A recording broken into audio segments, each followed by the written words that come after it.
Bueno, lo que voy a tratar en este video es cómo los aportes de varios pensadores pudieron influir en lo que hoy conocemos como el Estado moderno, y cómo estos aportes aportaron, valga la redundancia, dimensiones complejas que ayudaron a definirlo.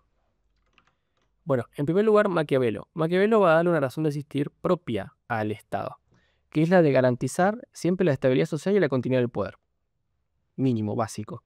Esta misma razón de ser lo que va a hacer es establecer dos cosas. Primero, que el Estado puede tener una razón independiente de la razón religiosa que le aportaba la Iglesia, lo cual va a derivar en autonomía. Y la segunda, que para poder ser eficaz en el acto de su razón, debe ser autónomo, justamente. Eh, ¿Autónomo de qué? Autónomo de morales previas a su existencia. Y siempre priorizar la sobrevivencia en base al actuar eficaz y realista. Después, siguiendo con Hobbes, Hobbes va a definir que el Estado debía tener un poder absoluto, incuestionable, que siempre era previamente otorgado de los ciudadanos con la razón de ser de garantizar la seguridad y el orden social. Ahí va cambiando un poco la cosa. Él va a ver el estado de naturaleza, es decir, el estado natural del hombre, que no tiene ningún control, que no tiene orden, no tiene un orden que regule su actuar, que que no regula cómo se comporta, como un estado de guerra constante y para colmo de caos. Y va a ser en ese caos que el Estado consigue su razón de ser y obtiene su poder absoluto para poner orden a través de un contrato social que va a establecer que los ciudadanos van a otorgar previamente al soberano ese poder absoluto. Esto lo va a llamar el Leviatán de forma metafórica. Después, Spinoza ve la razón de ser del Estado en garantizar la libertad de los ciudadanos. A diferencia de Hobbes, él ve que en el estado de naturaleza no somos libres, sí, del todo, ya que vamos a depender del actuar del otro y no tenemos a nadie que nos defienda de ese actuar ajeno. Es ahí donde el Estado consigue su razón de ser, en usar la racionalidad de su poder absoluto, em, no, perdón, usar su poder absoluto con racionalidad para garantizar la libertad de sus ciudadanos y buscar el bien mayor siempre. Después, Locke va a poner el primer freno al poder absoluto del Estado, estableciendo el derecho ciudadano a oponer resistencia cuando el Estado no esté siendo utilitario para con su ciudadanía o esté actuando de forma perjudicial con su ciudadanía. Y además que también incorporó que el Estado consigue su legitimidad también en el hecho de garantizar los derechos naturales y por obligación, ¿no?, a sus ciudadanos, como pueden ser la vida, la libertad y la propiedad principalmente. Bueno, conceptualizando, los derechos naturales, que como el estado de naturaleza es algo previo, son derechos anteriores a la creación del Estado. Y el Estado está obligado a garantizar esos derechos porque son inherentes a la existencia humana, son algo propio del ser humano o del hombre, como quieras decirle. Después, Montesquieu también va a buscar limitar el poder, limitar al Estado en su poder, pero él va a ir un poco más allá y va a proporcionar una estructura que le permita regularse a sí mismo y a limitar que use su poder en contra de los ciudadanos desde dentro mismo del Estado. Le va a dar estructura, le va a dar herramientas para que pueda regularse a sí mismo, lo que va a llevar inevitablemente a un poder limitado. Lo que él va a definir o lo que se va a conocer después como la división de poderes o separación de poderes, que va a terminar dándose en un poder limitado. Bueno, Voltaire lo que va a poner sobre la mesa, y porque es importante, es que además de garantizar la libertad física, obviamente, de los ciudadanos, también se debe garantizar la libertad de pensamiento, la libertad del pensamiento de los ciudadanos, incluida la libertad de dogma, inclusive, dogma religioso incluido. Esto a su vez va a dar otro paso para definir el Estado como laico.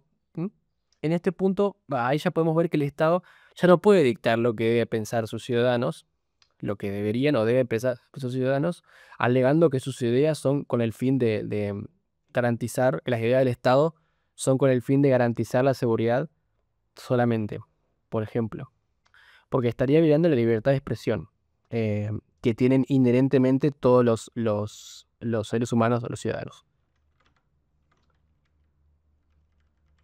Después, Hume es empírico en su análisis y tiene otro enfoque. Hume va más a los hechos. Ve en hechos y en las reacciones a las acciones del Estado por parte de la sociedad lo que define la utilidad de un Estado más que la razón, que en ciertos casos podría ser cierto. Él veía que donde el Estado es utilitario y genera bienestar, la sociedad lo va a obedecer y le va a hacer leal. En cambio, con contraparte, cuando el Estado no es utilitario y es negativo para la sociedad, eso genera un movimiento social que lo legitimiza directamente. Bueno, después, Rousseau directamente dice que los ciudadanos no deben ser gobernados por nadie más que por ellos mismos. Son ellos los que establecen las leyes y los que los regulan a sí mismos, los que se regulen a sí mismos. Eh, Esto él lo va a definir como la voluntad general de los ciudadanos y ya da un paso final a la democracia directa. Bueno, con Jefferson ya podemos ver, porque es importante Jefferson, porque con Jefferson podemos ver cómo estos conceptos y pensamientos abstractos o tangibles, dependiendo del caso, se formalizan en una idea concreta, que es la Constitución de los Estados Unidos, que se hace en base a muchas de estas ideas y da como resultado una nación que se crea a casi imagen y semejanza a las ideas de estos autores. Em, bueno, entonces ya para concluir, volviendo a la pregunta inicial, o al disparador, ¿estos autores influenciaron en la formación del Estado moderno? Y sí, totalmente. Hoy por hoy no se puede imaginar el Estado moderno sin la visión de poderes de Montesquieu o la idea de representación directa que trajo Rousseau. Si bien no todas las conceptualizaciones eh, que aparecieron en el principio, o no todos conceptualizaron lo mismo desde el principio, cómo se terminó, cómo se terminó dando. Eh, eh,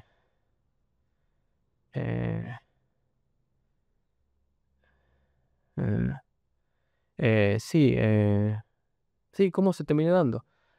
Todos aportaron desde su contexto social particular algo que por lo menos movió o promovió que el Estado moderno se vaya asentando y formando como se formó. Y bueno, después, sobre cómo podríamos mejorar el análisis desde este punto y podríamos, no sé, podríamos incorporar una visión más material o económica, trayendo autores como Adam Smith o a los fisiócratas y contrastar cómo el contexto económico de estas sociedades de la época moderna, pudieron haber influenciado en cómo se dio, cómo se terminó definiendo el Estado moderno como lo conocemos hoy. Así que, sí, así que bueno, este es mi análisis. Gracias por haberme escuchado y que tenga un buen día el que lo esté oyendo.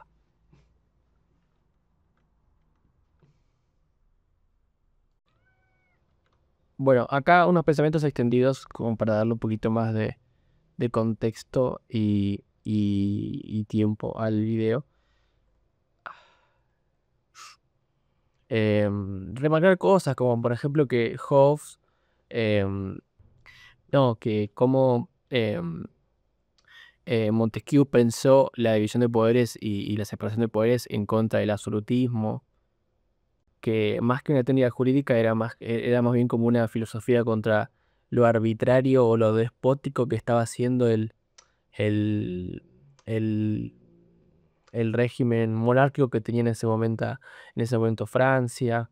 Después, sobre qué otro tipos de perspectivas podríamos incorporar o, o